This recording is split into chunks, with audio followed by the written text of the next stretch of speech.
Hola, buenas tardes, bienvenidos de nuevo a esta nueva sesión de Masterclass. En la clase de hoy vamos a hacer la continuación de la clase anterior que estaba relacionada con todos los aspectos importantes a tener en cuenta en la elaboración de un TFM, y hoy pues vamos a hablar de esa segunda parte y que va a consistir sobre todo en la parte del desarrollo como tal del TFM.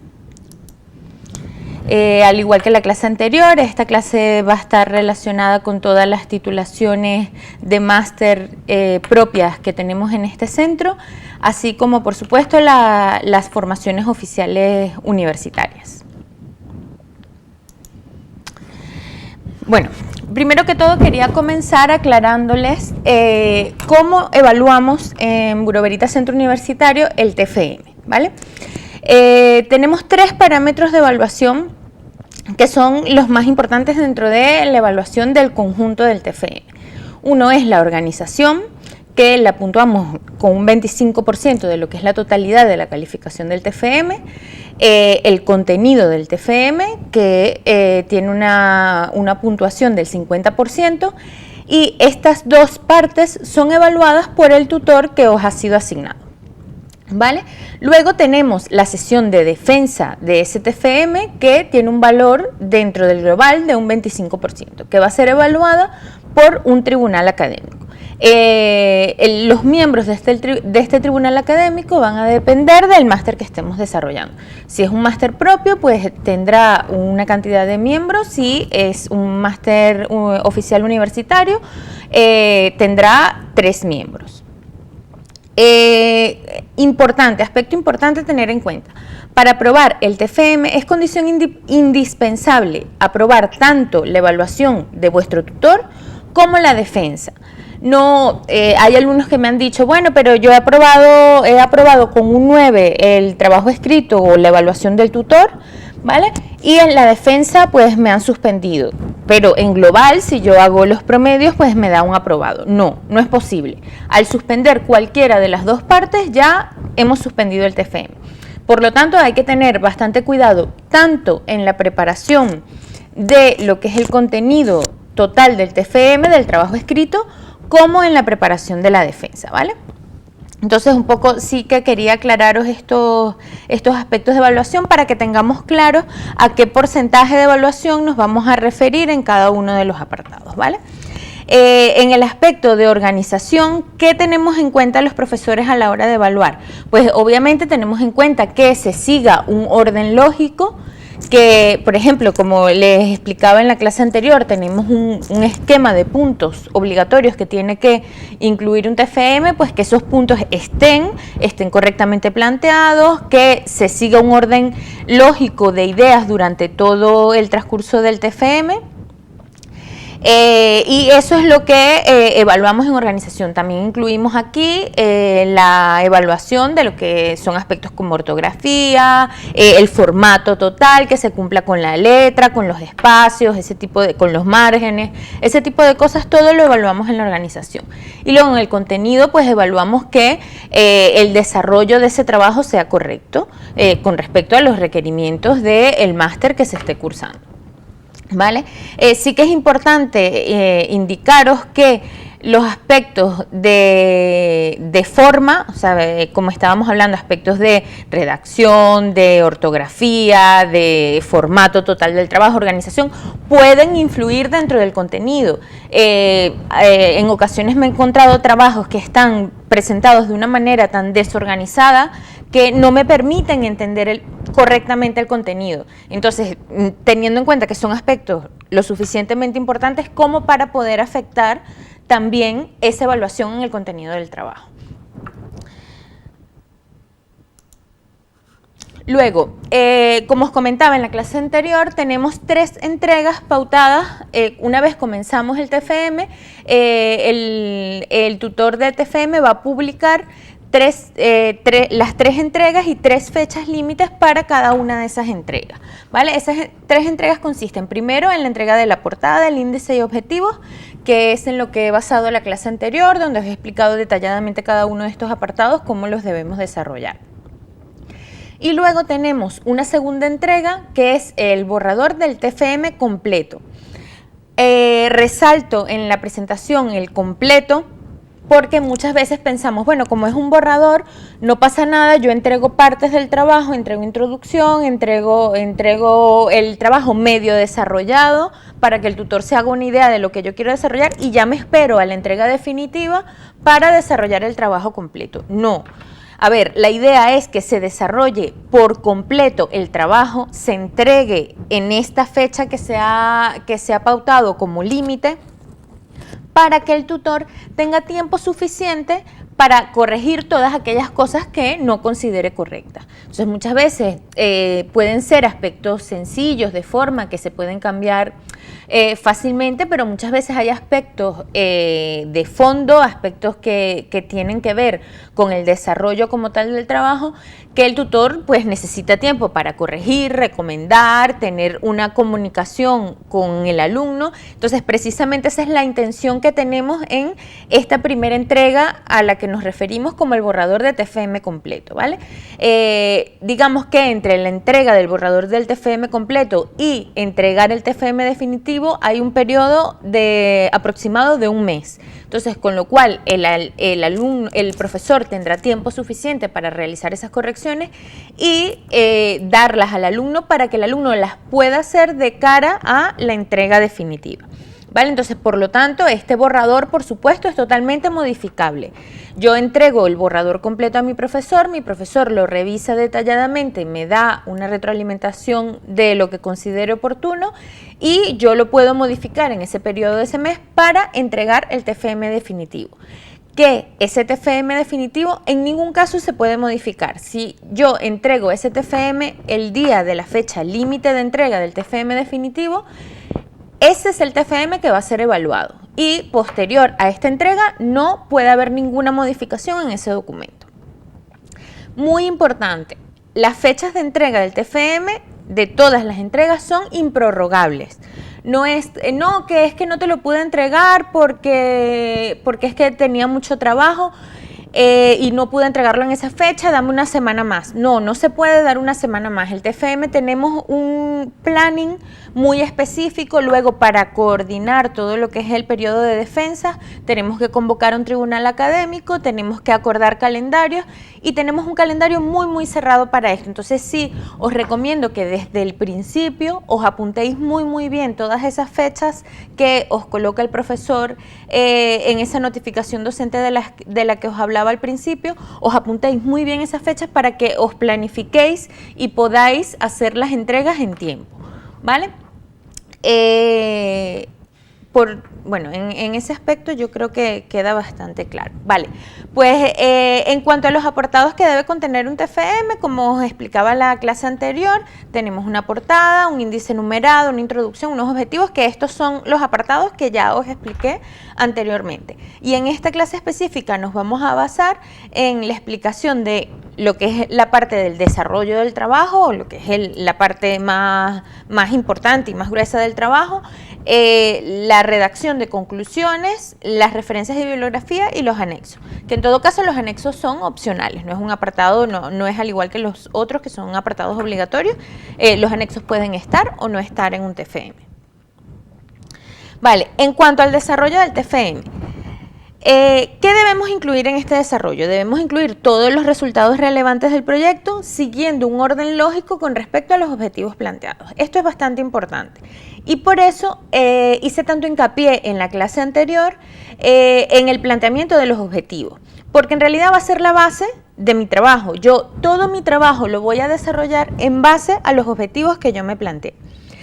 Y efectivamente ese desarrollo de ese trabajo debe ir siempre en concordancia con esos objetivos que yo me había planteado. Si yo me planteo como objetivo realizar un análisis de peligros, yo en el desarrollo del trabajo tengo que hacer ese análisis de peligros y tengo que exponer los resultados de ese análisis de peligros. Entonces, lo que no es viable que yo me plantee como objetivo subir las ventas en la empresa y luego desarrolle un plan APPCC en el desarrollo del trabajo. Entonces tenemos, o sea, esto es un ejemplo muy exagerado, pero claro, lo que quiero que se entienda es que debemos seguir un orden lógico con lo que nos hemos planteado lograr y tenemos que trabajar en función de lograr esos objetivos que nos hemos planteado en un principio, ¿vale? Todos los resultados obtenidos deben ser discutidos por el alumno de manera original y sin recurrir a frases textuales de fuentes bibliográficas. Esto también es muy importante porque me he encontrado casos en que el alumno me coloca una gráfica de barras con unos datos y ya. Y la gráfica 1 representa los datos de población, bueno, ya veremos más adelante un ejemplo de un gráfico, los datos de población en Perú, y colocan el gráfico en la parte de desarrollo y luego intento leer cuál es, cómo decir, la discusión del alumno acerca de ese gráfico y no hay, o sea, solo está el gráfico y ya está. Entonces no hago nada con tener unos resultados plasmados en un trabajo sin saber realmente qué se sacó de ese gráfico, cuáles son, o sea, cuál es la discusión del alumno, o lo que opina el alumno de ese gráfico, y de su revisión bibliográfica. Entonces tenemos que hacer un compendio de lo que saquemos de la bibliografía, de la experiencia que hayamos realizado. Por ejemplo, si el caso que os ponía, yo he hecho un análisis de peligros en una industria alimentaria, pues perfecto, yo he concluido que este y este peligro son los que pueden ser puntos críticos en mi proceso. Perfecto. Y del análisis de peligro que he realizado, expongo cómo he realizado ese análisis de peligro, digo los peligros que son puntos críticos, ¿vale? Y lo contrasto con la bibliografía que he consultado. Pues en las empresas de este tipo sí se observa que esto puede representar, en la mayoría de empresas puede representar un punto crítico en el proceso, como lo dicen los autores tales y tales. Entonces yo saco un resultado, ese resultado lo discuto, digo qué es lo que yo he obtenido y lo referencio también con respecto, lo comparo con otros autores y con lo que pueda haber en ese entorno en el que yo estoy trabajando. Y luego importante que no, bueno, eso ya lo comenté también en la clase anterior, pero no está de más repetirlo, que toda esta redacción de ese desarrollo debe ser de manera original, no se pueden recurrir a frases textuales de fuentes bibliográficas. E incluso citando. O sea, la idea es, me han surgido casos en que les digo, no, oye, mira, no puedes copiar y pegar datos textuales de otras fuentes.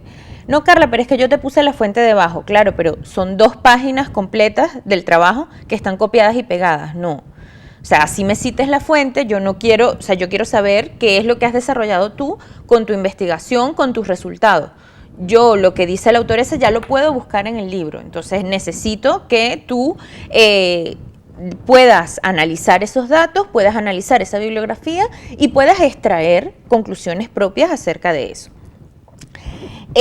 Lo que sí que se permite, ya también lo he comentado en la clase anterior, es que podamos, por ejemplo, si es un concepto muy puntual o una ley muy puntual, pues en ese caso muy puntual sí que se permite pequeñas frases o pequeños fragmentos que sean textuales y con su fuente referenciada, pero sí lo que no se puede permitir son párrafos enteros o páginas enteras de un trabajo que ha sido una copia de otro, aunque se cite la fuente, ¿vale? Luego, importantísimo, se deben cuidar los aspectos formales del trabajo, como ortografía y redacción. Por favor, revisar el trabajo, leerlo todas las veces que haga falta. La ortografía y la redacción, la ortografía es tan importante que hay veces que por faltas de ortografía no se entiende qué es lo que quiere decir el alumno en una frase. Entonces tenemos que revisar muy bien lo que escribimos. Por favor, tenemos unas herramientas ahora, procesadores de texto magníficas, que tienen unos diccionarios magníficos. Usarlas, hay que usarlas. Podemos corregir todo el tema de acentos, el tema de errores ortográficos. Por favor, hacer uso de ellas. No es aplicable que en un grado de máster nos encontremos con unos errores ortográficos que son básicos de primaria. Entonces sí, por favor, cuidar muchísimo lo que es la ortografía y la manera de redactar sus trabajos. Eso, como os he dicho al principio, es un parámetro básico y que para evaluar un trabajo académico de esta índole, pues tomamos muy en cuenta a los profesores. Luego, importante, la redacción de todo el TFM debe ser en impersonal, nunca en primera persona, nunca yo hice o yo realicé o nosotros realizamos, no, se realizó, se hizo, siempre por favor en impersonal. Esto también deben tenerlo muy en cuenta a la hora de redactar el desarrollo de vuestro trabajo. Luego, recordar el uso de signos de puntuación en los párrafos. Esto lo digo porque también me he encontrado frases de 20, 30 líneas sin una coma, sin un punto y seguido, sin un punto y aparte. Entonces son signos de puntuación que están y que debemos usar y que dan un carácter lógico cuando tú lees. Entonces, por favor, recordar utilizarlos, recordar cuidar esa redacción en conjunción con el uso de esos signos de puntuación. Vale, en el caso de la presentación de los resultados, como os estaba comentando, podemos por supuesto hacer uso de gráficos, de figuras, de tablas, ¿vale? Entonces sí que quiero que recuerden 3 o 4 cosas que os voy a comentar que son bastante importantes a la hora de presentar estos gráficos, figuras y tablas. Primero que todo deben incluir un título. Cuando yo presento una gráfica, yo no puedo colocar la gráfica allí sin indicar al lector que es lo que estoy presentando en esa gráfica. Entonces, debemos incluir un título. También se debe reflejar una leyenda en caso de que sea necesario. Me he encontrado gráficas como la que veis en la diapositiva, en donde la leyenda es inexistente, con lo cual yo no sé si el color azul a qué pertenece y el color lila a qué pertenece. Entonces, siempre que sea necesario, hay que colocar la leyenda para que el lector pueda situarse en los datos que estamos presentando en ese gráfico.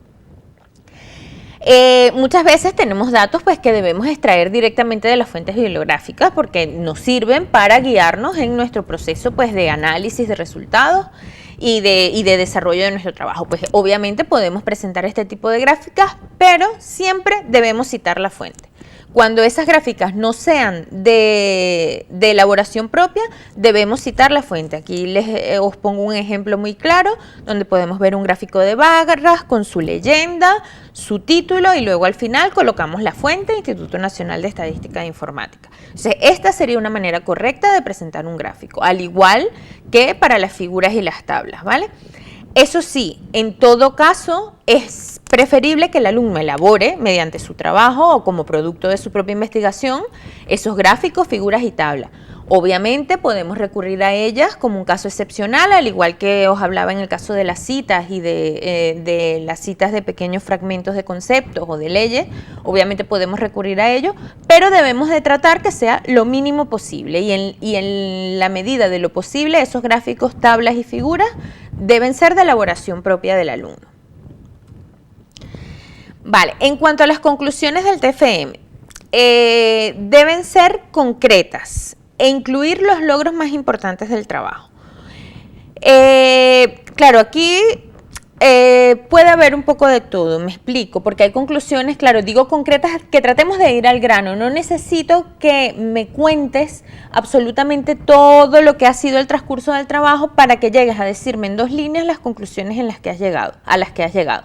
No, tú con colocar esas últimas 2 líneas en donde dices, se ha logrado o se ha aumentado en tanto por ciento tal parámetro. Con eso ya eso es una conclusión concreta, perdón. No necesito que me digas, que me cuentes cómo has llegado a esa conclusión en las conclusiones, ¿vale? Luego deben ser objetivas, deben partir de los resultados que has obtenido en tu trabajo. Por favor, no concluyáis nada que no hayáis obtenido en vuestro trabajo o en vuestro desarrollo del trabajo. Si no lo tenéis dentro de vuestros resultados, es imposible que podáis concluir algo. Entonces, debéis ser muy objetivos y siempre pensar, o sea, yo siempre le digo a mis alumnos, pensar que todo aquello que no forme parte de ese desarrollo, no lo puedo incluir en conclusiones, porque yo no puedo incluir algo que no he trabajado. Entonces, yo, producto de ese trabajo y en concordancia con esos objetivos, yo puedo plantear unas conclusiones. ¿Vale? Todas las conclusiones expuestas deben tener concordancia, esto es un poco redundante porque me adelanté un poco, pero bueno, deben tener concordancia con los objetivos planteados y los resultados, ¿vale? Lo que os comentaba, yo me planteo unos objetivos, de esos objetivos, en base a esos objetivos, trabajo en el desarrollo del trabajo, llego a unos resultados que discuto y luego, al final, saco unas conclusiones que provienen de esos objetivos y de ese desarrollo del trabajo, ¿vale? Entonces, tenemos que seguir un hilo conductor entre esas tres partes del trabajo. Y luego, importantísimo, no se incluirán apreciaciones personales ni subjetivas en el trabajo. Ya de todas maneras, ahora os coloco un ejemplo, ¿vale? Porque no, como os he explicado también en la clase anterior, el TFM es un trabajo de índole académico y todas aquellas apreciaciones personales subjetivas deben quedar fuera en su mayoría. Vamos a centrarnos únicamente en el trabajo que hemos desarrollado de manera académica, exponemos nuestros resultados y exponemos las conclusiones basadas en ese trabajo que hemos expuesto, ¿vale? Todas aquellas apreciaciones personales deben quedar excluidas de este tipo de trabajo. Ahora, a continuación os expongo un par de ejemplos de lo que sería una conclusión errónea, al igual como lo hicimos con los objetivos, de lo que sería una conclusión errónea y una conclusión correctamente redactada. Por ejemplo, esto es de un trabajo en donde se realizó una evaluación de riesgos laborales en una empresa, ¿vale? Y como conclusión me colocan, se realizó una evaluación de riesgos laborales. Esa ha sido la conclusión. Entonces, claro, es una conclusión que no es concreta, es una conclusión que no me dice nada porque aquí no me están diciendo en realidad qué resultados se obtuvo, qué resultados hubo de esa discusión de los datos que se obtuvieron durante ese trabajo. Entonces es una conclusión que no me dice nada. Ahora, si yo redacto esa conclusión de manera correcta, ¿cómo estaría redactada? Se ha realizado la evaluación de riesgos laborales de la empresa Beta S.A., comprobando el cumplimiento de la totalidad de los requisitos legales, desde el punto de vista de la prevención de riesgos laborales. Perfecto.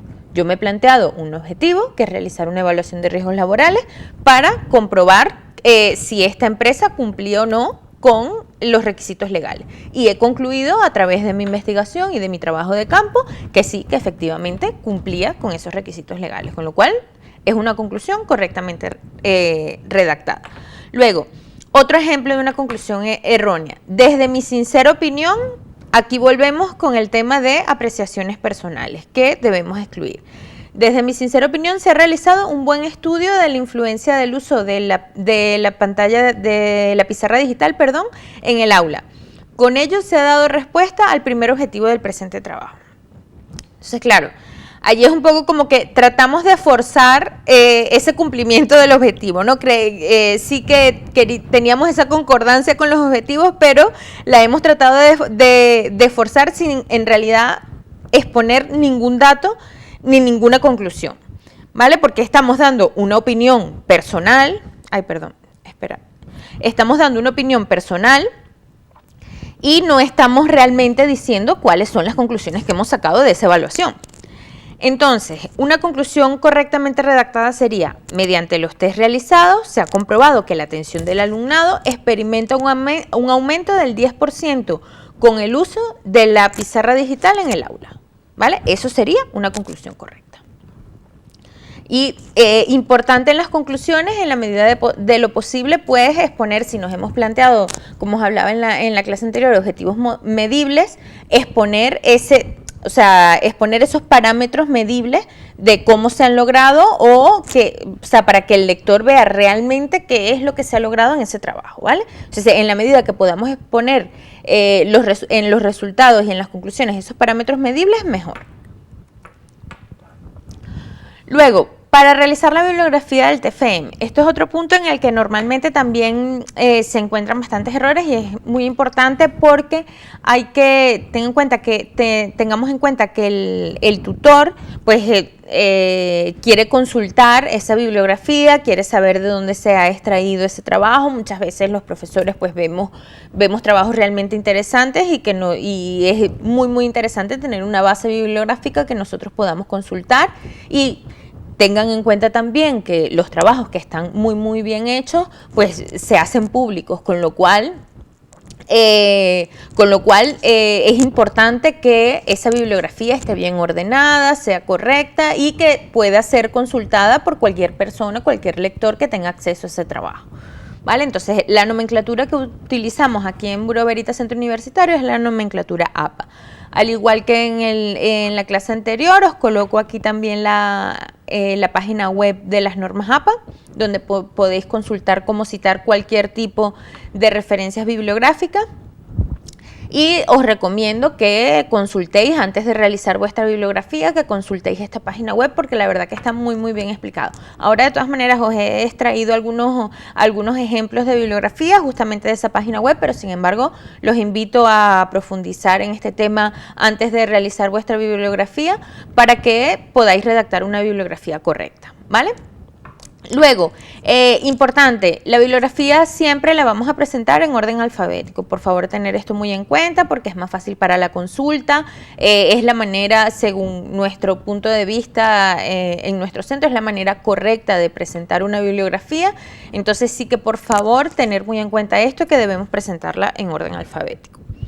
Luego, bueno, como os he dicho, he extraído algunos ejemplos de la página web de las normas APA para que lo tengáis en cuenta a la hora de citar vuestra bibliografía, ¿vale? En el caso de que queráis citar libros, se va a citar por apellido del autor, iniciales, nombre del autor, año, el título en cursiva, la ciudad y país y el editorial. Aquí abajo os coloco un ejemplo de una cita de un libro y de cómo se debe hacer correctamente. En el caso de los artículos, si queremos citar un artículo científico, un artículo de una revista, pues lo vamos a citar como aparece en la diapositiva: autores, año, título, nombre de la revista en cursiva, número, volumen y las páginas que han sido consultadas. Y luego en el caso de las páginas web, pues vamos a citarlas por autor, si es que lo podemos extraer de la página web, si no, no se coloca simplemente. Luego la fecha, el título de la página, el lugar de publicación, la dirección URL de la que se extrajo el documento. Y aunque en la página web de APA no haga mención a esto, sí que es muy importante, y aquí de hecho en Buró Veritas lo exigimos, que el alumno coloque la fecha de consulta. ¿Vale? Porque así el profesor se hace una idea. Como sabemos, las páginas web cambian constantemente, con lo cual el profesor se tiene que hacer una idea de cuándo el alumno ha consultado esa página web, ¿vale? Por lo tanto, es muy importante que lo incluyáis en vuestra bibliografía. Luego, una vez hemos hecho la bibliografía, vamos a los anexos. Como os he dicho al principio de la clase, los anexos es un apartado opcional. ¿Puedo o no puedo incluirlos? Eso depende del trabajo que vaya a realizar, ¿vale? Pero sí hay ciertos aspectos importantes que quiero mencionar, porque tendemos mucho a colocar anexos que no tienen mucho que ver con el trabajo, da un poco la sensación de colocar documentos en el trabajo por colocar, y no es la idea. O sea, todos los anexos deben tener alguna utilidad dentro del trabajo. O sea, al lector de ese trabajo, esos anexos le tienen que decir algo, si no, no vale la pena colocarlos. Es preferible que no coloquéis ningún documento como anexo si no es necesario, a que los coloquéis por colocar, ¿vale? Entonces, los anexos, primero que todo, deben estar referenciados dentro del desarrollo del trabajo. ¿Vale? Si yo coloco, os voy a poner un ejemplo. Imaginemos que yo voy a desarrollar un plan APPCC, ¿vale? Dentro del plan APPCC, pues una de las actividades preliminares va a ser el desarrollar los planes generales de higiene. Es el punto de partida del desarrollo de un plan APPCC. Los planes generales de higiene, depende de la empresa en la que los voy a desarrollar, pues son bastante extensos. Entonces yo puedo, por ejemplo, desarrollar un solo plan de higiene, el que me parezca más complejo, más interesante de aclarar en el desarrollo del trabajo. Yo lo puedo colocar dentro del cuerpo del trabajo, digámoslo así, o del desarrollo, y luego los demás puedo colocarlos a manera de anexo al final del trabajo. Y durante el desarrollo decir, a manera de ejemplo, se ha desarrollado los planes generales de higiene. Dentro de los planes generales de higiene se ha desarrollado el plan de trazabilidad, como se muestra a continuación. muestras el plan de trazabilidad, dice, los demás planes están desarrollados en el anexo tal. Entonces colocas el anexo y colocas los demás planes. O sea, eso es un ejemplo. Cuando tenemos un documento muy extenso, podemos colocar un ejemplo dentro del cuerpo del trabajo y lo demás colocarlo al final, ¿vale? Y siempre debemos referenciar, o sea, si no lo vamos a usar dentro del desarrollo del trabajo, no vale la pena colocar un documento como anexo. Luego eso, deben ser de utilidad para el trabajo desarrollado, obviamente.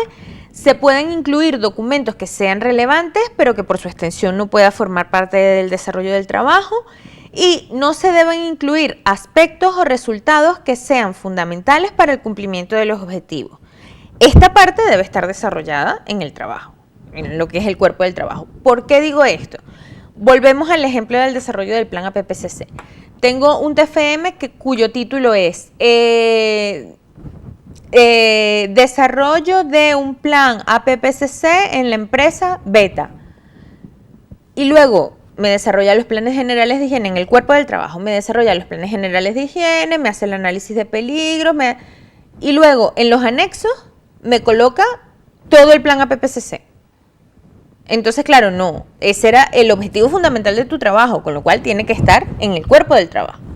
Otro ejemplo, el título del TFM, desarrollo de los planes de higiene en la empresa Alfa. Y todos los planes generales de higiene estaban en los anexos. Entonces, eso forma parte del cuerpo del trabajo. En los anexos puedes colocar los planos de las instalaciones, puedes colocar otras cosas, pero si el título de tu trabajo se refiere a algo, eso lo debes desarrollar en el cuerpo del trabajo, no en los anexos. Entonces, por eso hago esta aclaración.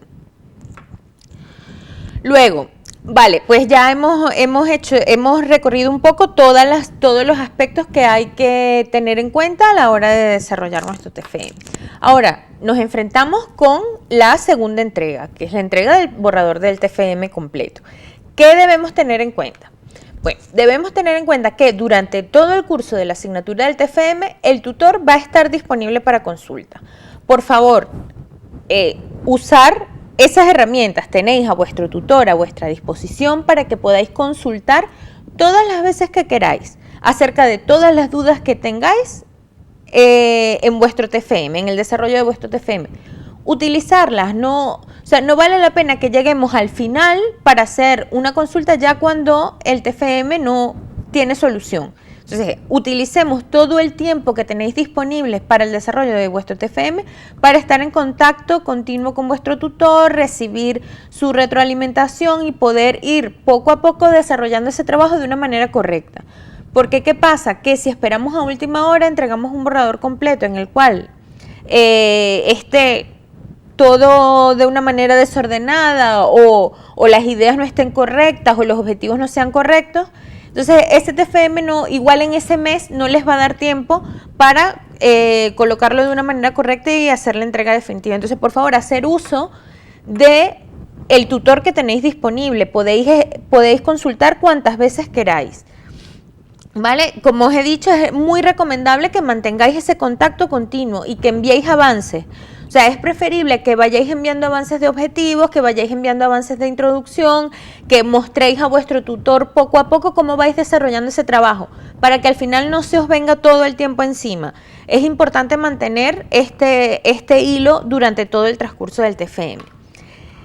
Como os he dicho, el borrador entregado debe reflejar el TFM al completo y en un único archivo. Todas las entregas que hacemos del TFM debemos utilizar un único archivo Word, en formato Word, ¿vale? No vale entregar, ay no Carla, te mando el archivo Word donde tengo la introducción, después te mando el Excel donde tengo la gráfica de no sé cuánto, luego te mando otro Word donde está el desarrollo y la discusión. No. Todo eso tiene que estar unificado para que el profesor pueda corregir. No es viable que entreguéis muchos archivos. Por favor, unificarlos todos en un único archivo y cada vez que vayáis a hacer alguna entrega de un TFM, entregarlos en un único archivo Word. También es importante esto, que para las correcciones en la parte de entrega de avances, en la parte de entrega del borrador, entregar por favor el trabajo en formato Word y no en PDF para que el profesor pues pueda hacer las correcciones que considere oportunas sobre ese archivo. Luego, tras la entrega del borrador, el tutor dará una retroalimentación y les explicará todos aquellos aspectos mejorables. Debéis aprovechar muy bien esta retroalimentación del profesor para que podáis pues, mejorar vuestro trabajo de cara a la entrega definitiva. Vale, una vez realizada la entrega del borrador, como os he dicho, el tutor os da una retroalimentación y ya tienen un transcurso de un mes para hacer esa entrega definitiva. ¿Qué debemos tener en cuenta antes de esa entrega definitiva? Debemos haber tenido muy en cuenta todas las correcciones de los tutores sobre el borrador. O sea, no vale de nada que el tutor me diga en el borrador, me corrija, por ejemplo, por favor revisa los aspectos de ortografía y redacción en tu trabajo. Y cuando entrego el TFM final está exactamente igual que como estaba el borrador. O sea, esas correcciones se hacen para que el alumno las tome en cuenta y las aplique a su borrador, ¿vale? Se debe haber revisado cuidadosamente todo el contenido del TFM, ya que la entrega definitiva no se podrá modificar. Eso ya se los he comentado anteriormente, pero no está de más repetirlo. Y luego, tras la entrega, el tutor evaluará el TFM e indicará al alumno si su trabajo es apto o no para su defensa.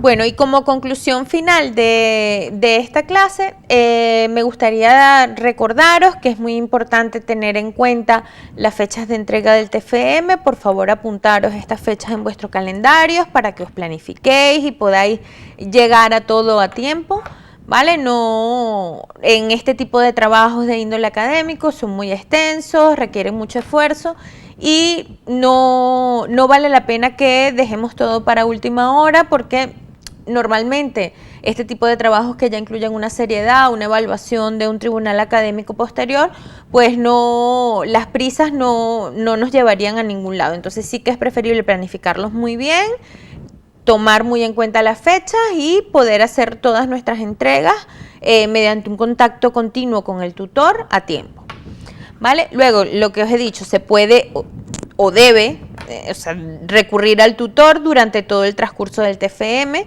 Yo diría más debe que puede. Luego, un trabajo de fin de máster debe ser un hilo conductor y un camino lógico entre objetivos, desarrollos y conclusiones. Y por último, por favor, recordar cuidar los aspectos formales del trabajo como ortografía y redacción.